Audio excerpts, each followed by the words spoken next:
Today we are talking with Allen Brenzel, who is a pediatrician and child psychiatrist with the University of Kentucky Department of Pediatrics, where he is the director. Dr. Brenzel, today we're talking about the effects of drugs on children.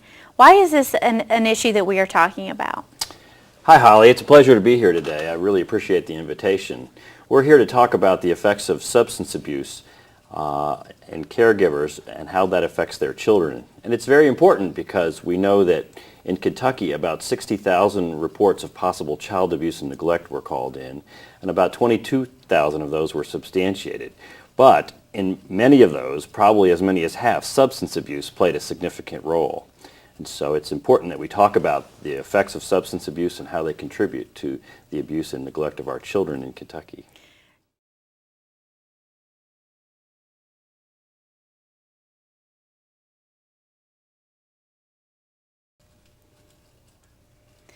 Dr. Brenzel, in your practice, what are some of the effects of children and some of the more commonly abused substances that you see? Well, obviously, alcohol abuse is the most pervasive form of substance abuse that affects adults and therefore their children. However, increasingly more common are other substances such as cocaine and even lately methamphetamine. And our concern is about the growing potential for these substances to increase the rates of abuse and neglect in our children here in Kentucky.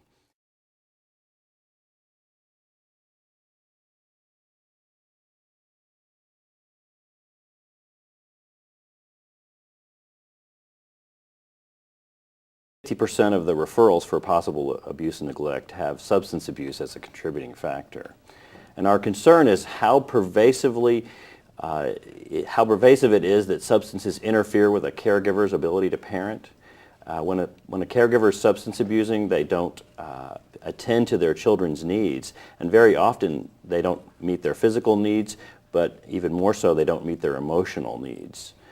We know that substance abusing caregivers don't have appropriate developmental expectations for their children. I can remember a case in which a caregiver was saying to me that she didn't understand why her 2-year-old would not go to their room and play by themselves. And as you and I both know that 2-year-olds don't go to their rooms and play by themselves.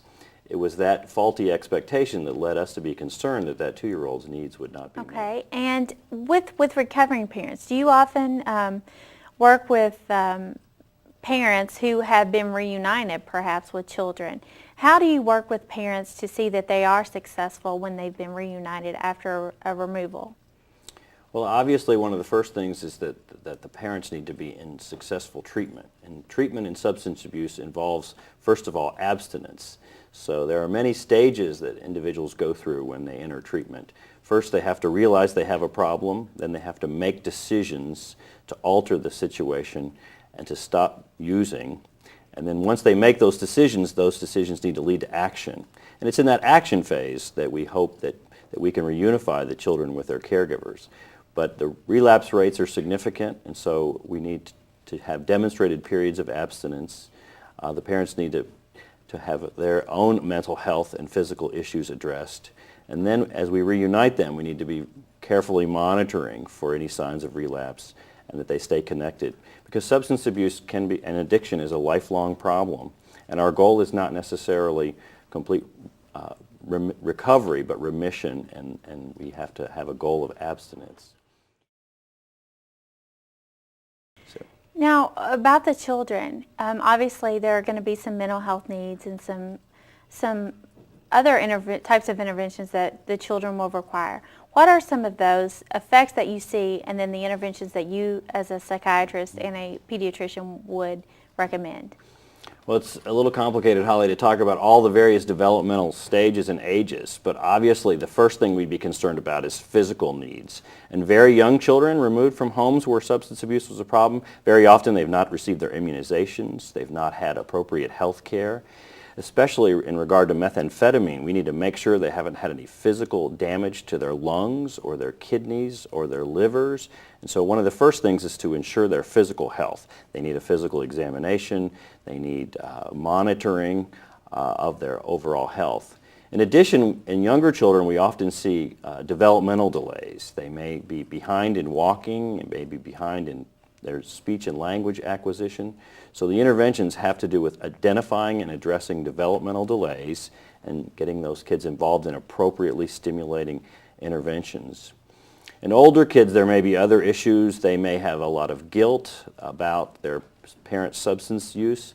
Many children may feel responsible for their parents' substance use. That's a lot for a child to carry around. So those children need mental health services to help them realize that this is not their fault. Some of the children, unfortunately, because of the violent environments in which they live, may be engaging in violent behavior themselves. They may, what we call, identify with the aggressor. And so these are children who have difficulty modulating their own strong emotions and tempers, and these children need mental health services to help them deal with their own acting out. So as you can see, there are many needs of the children who are raised in homes where substance use disorders were a problem. Absolutely. And as you mentioned, some of the acting out behaviors, that affects the community and the school. What would you say to a school professional or the faith community or just your average community resident? What can those individuals do to help a child who may be living in an environment of substance abuse?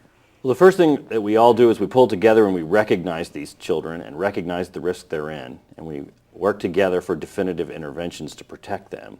Then I think we have to recognize that we can't do it alone, that we need to work together with our teachers and our social service agencies and our mental health community and our law enforcement community, and that we can all be part of creating the safe and nurturing environment for these kids. Sometimes it's easy to get angry back at them when they're angry at us, but what we have to recognize is where they've been and what they've been exposed to, and we need to realize that healing takes time, and we know that it can take time for them to feel safe.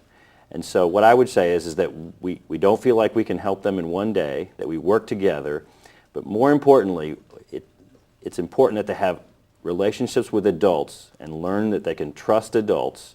And the research suggests that one of the most important things in a child's life is that if there's at least one adult that cares about them and thinks they're special, often they can overcome a lot of obstacles and a lot of less than adequate situations if one person in their life takes the time to spend with them and let them know that they're special.